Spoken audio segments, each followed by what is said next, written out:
अस्सलाम वालेकुम, मैं हूं मोहम्मद अरसलान। डिजिटल अलायंस में खुशामदीद कहता हूं।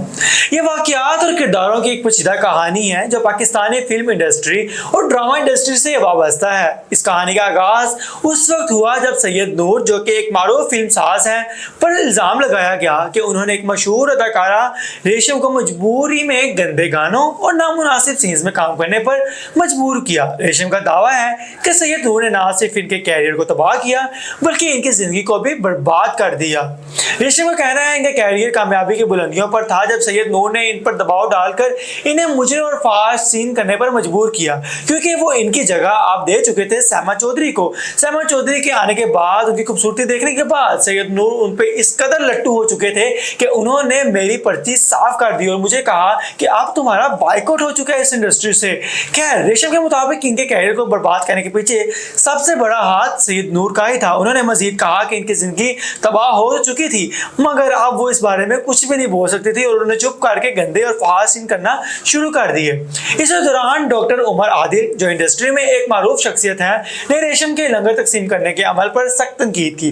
उन्होंने कहा कि रेशम जो लंगर तकसीम करती है वो हराम की कमाई से हासिल शुदा है और इसे लोगों को खिलाना गुनाह है।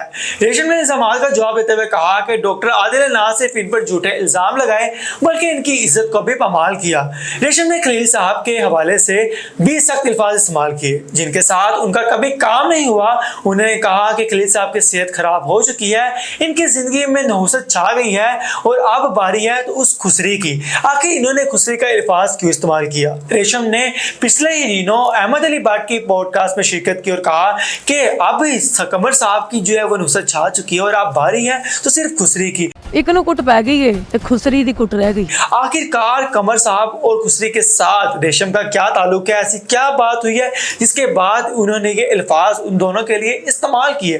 क्या खलील साहब ने इनको काम ना दिया अपने साथ ड्रामों में करने का, इस वजह से वो उन पे गुस्सा है, या रेशम की, खलील साहब की और डॉक्टर साहब की आपस में कोई पर्सनली क्लैशेस चल रहे हैं? इसके आगे भी सवालिया निशान है। ये कहानी सिर्फ इंडस्ट्री की पेचीदगी और तनाज़ात की एक झलक है।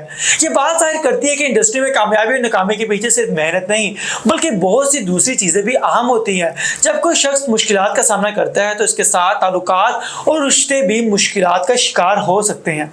रेशम जी का कहना है कि जैसे ही सैमा साहब इनकी जिंदगी में आई उसके बाद इनका कैरियर तो जैसे तबाह होकर रह गया। सैयद नूर ने सारा काम उनको देना शुरू कर दिया, उनको हीरोइन के तौर पर लेना शुरू कर दिया और मेरे कैरियर को बाय बाय टाटा कह दिया।